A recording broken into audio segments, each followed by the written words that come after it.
भगवान परमात्मा ठेवायचा, संसारही चांगला होतो, परमार्थही चांगला होतो. एवढं कोण म्हणतो होत नाही. आसोनी संसारी जीव वेगु करी, वेदशास्त्र उभारी बाया सदा. भगवान परमात्मा असे हात पसरून उभा, या मी आहे, या फक्त माझी भक्ती करा, मी तरुण नेण्यासाठी मी तयार आहे. भगवान परमात्मा देवहूती मातेने एवढी नवऱ्याची सेवा केली, एवढी नवऱ्याची सेवा केली. माहित होतं पतीची सेवा केल्याच्या नंतर सगळं सुख तिच्यामध्ये आहे. तुम्हाला दुसऱ्या देवाची पूजा करायचंच काम नाही. आता आमचे प्रदीप मिश्राजी बाबा ज्या दिवसापासून कथा सांगायला लागलेत की नाही बाबा शिव महापुराण, ह्या माया घरी काय करतात माहिती का, नवऱ्याला म्हणतात तुमच्या हातानं वाढून घ्या, मला तर देवाला पाणी घालून येऊ द्या. अरे खरंच सांगा ना, आपल्या पतीला म्हणायचं तुम्ही स्वतःच्या हातात वाढून घ्या आणि मी देवाला पाणी टाकून येते, एक लोटा जल समस्या का हार. असं किती पाणी टाकलं म्हणजे माझे बोलणं बाबा तुमच्यावर प्रसन्न होतील का? हा नाही होणार ना. आपल्या वाट्याला आलेलं पहिलं ते कर्म करणं, तीच भक्ती करणं, तीच भक्ती ना आपली. आपल्या वाट्याला जे येते, माझ्या शेतकरी राजाला म्हणायचं का देवा आता मी नाही का हे पहिलं चारणं सोडून देतो, गुरं वळणं सोडून देतो आणि तुझ्या मंदिरात येतो. देव म्हणतो तसं करू नको, तू जिथं आहे ना ते कर्म करत राह, त्या कर्मामध्ये मी तुला भेटतो. बाहेर कुठं करायचं, कर्म सोडून जायचं काम नाही, काही सोडून जायचं काम नाही. देवहूती मातेने एवढी सेवा केली. 1 वर्ष झालं लग्नाला पण कोणती तक्रार नाही. एक वेळेस पूजेमध्ये फुल कमी पडलं कर्दम महाराजांच्या, म्हणून थोडी अंतर गेली फुल आणायला. फुल आणलं आणि समाधी उत्थान पावली कर्दम महाराजांचे. बघितलं तर देवहूतीकडे पाहिलं तर सगळं मांस हाडाला चिटकलं होतं आणि देवहूती सेवा करून करून जीर्ण झाली होती. देवहूतीकडे पाहिलं कर्दम महाराजांनी, अगाई किती वर्ष झाले मी हे तपश्चर्या करतो. म्हणजे 1 वर्ष झाले. म्हणजे 1 वर्ष म्हणजे तो एका शब्दाने सुद्धा मला दुखवलं नाही. स्वामी तुमचं जिथं सुख आहे त्याच्यात माझं सुख आहे म्हणले. तुम्हाला आनंद वाटतो ना, मला सुद्धा आनंद वाटतो. डोळ्यामध्ये अश्रू आले की मला देवाने अशी पत्नी दिली की मला परमार्थ आवडतोय, तर माझ्या पत्नीला 10 पट तो परमार्थ आवडतो. ज्या घरामध्ये एका विचाराचे नवरा बायको आहेत ना बाबा, ते घर पुढे गेल्याशिवाय राहत नाही. घरामध्ये जर दोघं एका विचाराचे असतील ना मग खरंच सांगू, खायला काही नसलं उपाशी राहतात, पण त्याच्या चेहऱ्याकडे जर पाहिलं तर आनंद ओसंडून वाहतो. दोघांचे जर एक जर तत्वाचे जर असतील. देवहूती माता म्हणते स्वामी मला फक्त तुमची सेवा करायची ना, दुसरं काय पाहिजे. कर्दम महाराजांच्या डोळ्यामध्ये अश्रू आले. देवहूती तुला जे पाहिजे ते माग म्हणले. तू आज मागायला उशीर करशील पण मी द्यायला उशीर करणार नाही. माग तुला काय पाहिजे. स्वामी मला दुसरं काही नाही पाहिजे, पण तुम्ही बोलला होता ना की लग्न झाल्याच्या नंतर 1 मुलगा झाल्याच्या नंतर मी संन्यास घेईल, तेवढा मुलगा मला द्या तुम्ही, खुशाल संन्यास घ्या. देवहूती मातेला आठवण होती. बरं विमान तयार केलं, त्या विमानामध्ये देवहूती मातेला बसवलं. काही देवांगना आल्या, सरोवरामध्ये माझ्या देवहूती मातेला स्नान घातलं. जशी पहिली देवहूती माता होते का लग्नाच्या अगोदर, तशीच गुटगुटीत देवहूती माता झाली महाराज. अनेक वर्षे विहार केला. अपेक्षा होती एका मुलाची. किती? एका मुलाची. झाल्या 9 मुली. किती मुली झाल्या? 9 पोरी झाल्या. 9 पोरी. कर्दम महाराज म्हणले पाता पाता संसार लांबला म्हणले, आहे की नाही. म्हणले देवहूती आता येतो. म्हणले मालक ह्याच्या मुली आहेत का नाही, या माझ्या पोटी जरी जन्माला आल्या, यांचा जन्म माझ्या पोटी, पण शेवट नवऱ्याच्या घरी आहे ना. जिथं एवढ्या माझ्या माता मोडल्यात माया हो, जन्माला बापाच्या घरी आल्या पण शेवट करण्यासाठी सासरमध्ये आलाय की राहत का बापाच्या घरी. म्हणले हे तिकडचा उद्धार करणार आहे, आमचा कसा उद्धार करतील, पण मला एक तरी माझा मुलगा द्या. म्हणून 9 मुली 9 ऋषीला देऊन टाकल्या. त्या 9 ऋषी एक आत्री ऋषीला देऊन टाकली, मीराची ऋषीला देऊन टाकली. आत्री ऋषीला दिली अनसुया माता. नाव काय आहे? अनसुया. जिच्या पोटी असूया म्हणजे ईर्ष्या नाही अशी अनुसया माता. या अनुसया माता एवढी पतिव्रता होती, एवढी प्रतिव्रता होती महाराज. तिन्ही देवाच्या बायका एक दिवस अनुसया मातेची परीक्षा घेत होते. कोण? ब्रह्मा, विष्णू आणि महेश. तिन्ही देवाच्या बायका, सावित्री, पार्वती आणि लक्ष्मी. एक दिवस नारदजी या तिन्ही देवाच्या बायकाला भेटायला गेले, पण नारायण नारायण नाव घेत नव्हते. मग अनुसया माता, अनुसया माता, अनुसया माता, अनुसया माता. तिन्ही देवाच्या बायका म्हणले, नारदजी काय झाले तुम्हाला? आणि अनुसया कोण आहे? म्हणजे अनुसया म्हणले तिन्ही लोकातली पतिव्रता मौली जर कोण असेल तर अनुसया माता. म्हणजे आमच्यापेक्षा? म्हणले तुमचे तर भावले बनवले तर तिने आपल्या पायाच्या बोटात घातलेत. म्हणले काय घातले? बोटात घातले. तुम्ही कुठलच्या नाही म्हणले.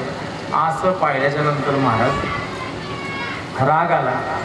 मग एखाद्या माता माऊलीच्या देखत दुसऱ्या माता माऊलीची स्तुती केली ना तर तिला किती राग येतोय बाबा. नवऱ्यान बायकोच्या देखत दुसऱ्या बाईची स्तुती केल्यावर बायको राग येतो का?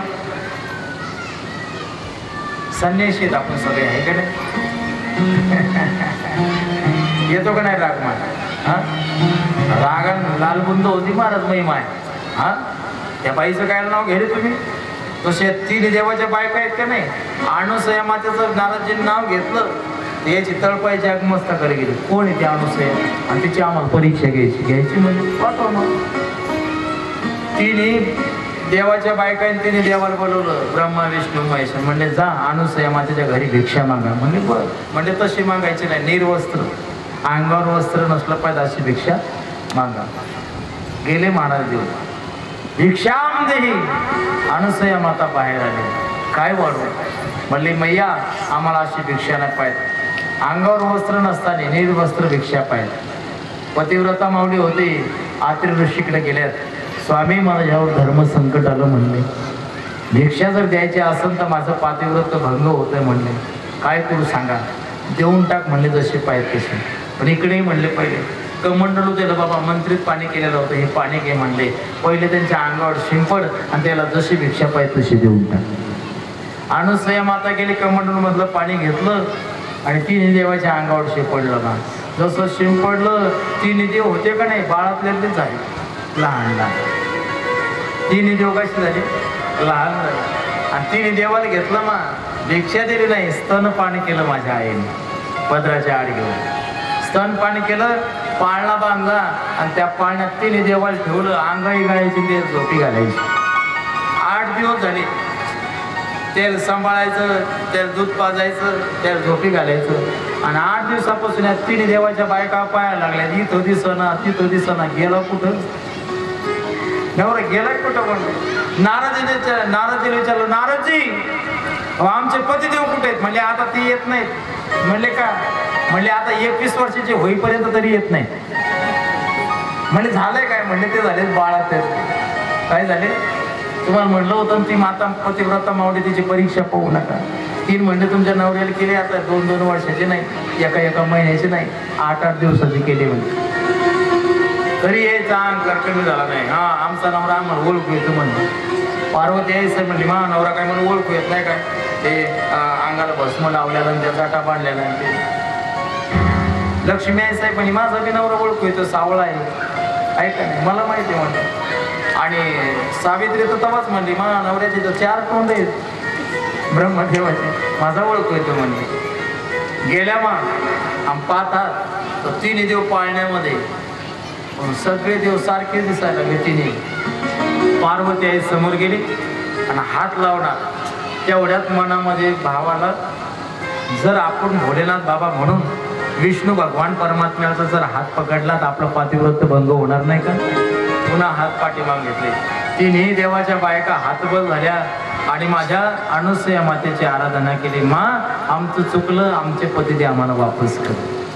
अनुसया मातेने महाराज देवाला वापस केलं. देवाने पुन्हा रूप धारण केलं तिन्ही देवाने आणि चालले महाराज आपल्या पत्नीसोबत. पण अनुसया मातेच्या डोळ्यामध्ये अश्रू आले. देवा तुम्ही आता चाललात, पण या बांधलेल्या पाळण्याचं काय करू मी? खरंच सांगा मग, लेकरू होण्याच्या अगोदर माणूस घरात पाळणा बांधतं का? बांधतं नाही बांधत. मग या पाळण्याचं काय करायचं म्हणले, माझी इच्छा आहे तुम्ही तिन्ही देवानी माझ्या घरी राहावं म्हणून.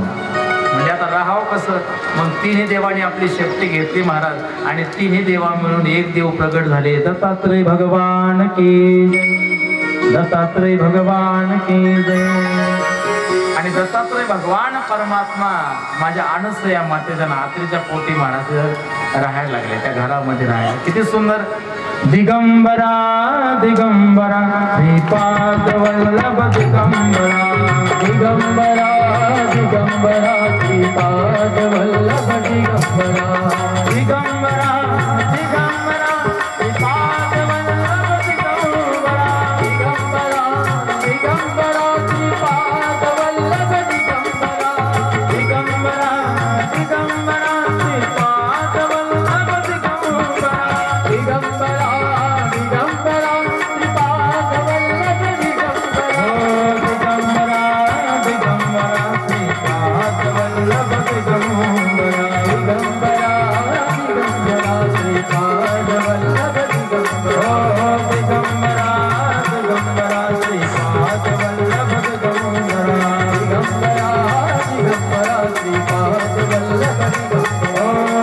दिगंबरा दिगंबरा श्रीपाद वल्लभ दिगंबरा, दिगंबरा दिगंबरा श्रीपाद वल्लभ दिगंबरा,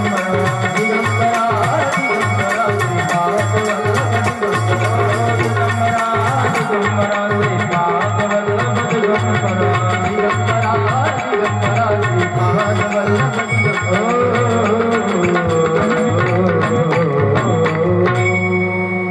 म्हणून दत्तात्रय भगवान परमात्म्याची आराधना.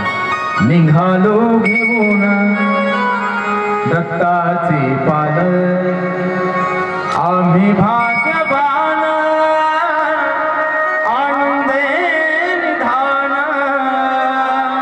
झुलते हळूच दत्ताची पालखी, झुलते हळूच दत्ताची पालखी, निघालो घेऊन दत्ताचे पालखी, दिगंबरा. एवढं गोड. कोणाच्या पोटी? देहूती मातेच्या पोटी. अशा मनू महाराजांच्या 3 मुली, आकुती, देहूती, प्रसूती. याच्यामध्येच एक मुलगी आहे बाबा प्रसूती. या प्रसूतीच्या पोटी माझी सती माता जन्माला येणार आहे. ही प्रसूती दक्ष प्रजापतीला देणार आहे. सती माता हिच्या पोटी जन्माला येणार आहे आणि सतीसोबत लग्न कोण करणार आहे? झोपले आता सगळे. कोण? भोलनाथ बाबा. एक नाही, हे सगळं आपण चरित्र पाहणार आहोत, पण आज नाही, ब्रेक के बाद. आज आपला टाइम संपलेला आहे. आज कीर्तनाला खूप लांब जायचं. मी बरोबर इथं 12 वाजता आलो की नाही बाबा? बरोबर. गाथा भजन संपलं आणि मी इथं हजर झालो. तुम्ही हजर नव्हता म्हणून तुम्हाला कळकळीची विनंती. उद्या बरोबर 12ला म्हणजे 12लाच कथा सुरू होईल आणि 4ला म्हणजे 4लाच संपणार.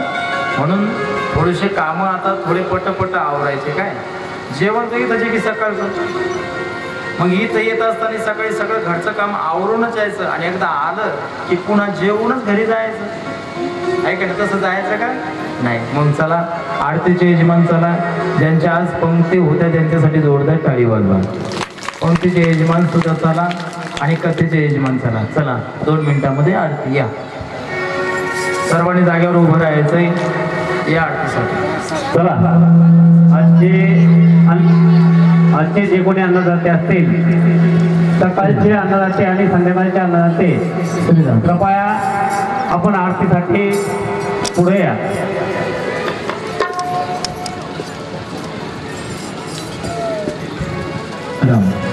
मोकळा श्रीराधे. या समोर समोर घुगे, सर्वांनी समोर समोर. मान घुगे, सकाळचे अन्नदाते, दत्तरावजी कांदे,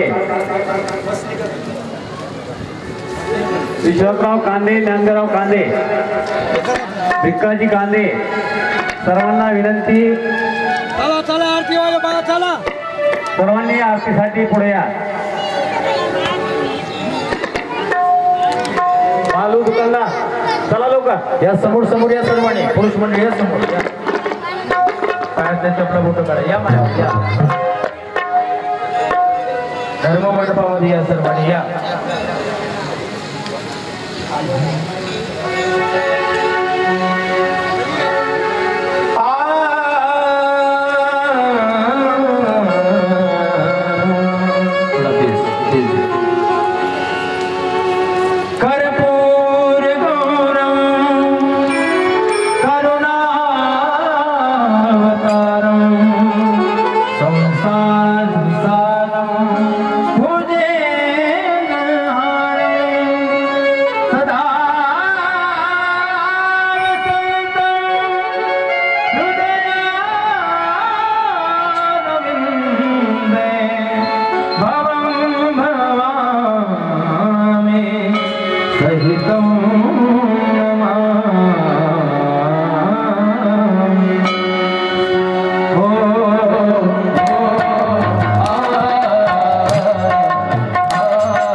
तेरे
ज्ञानेश्वर महाराज के जय, जगद्गुरु तुकाराम महाराज के जय, बजरंग बली के जय, शिव महापुराण के जय। हर हर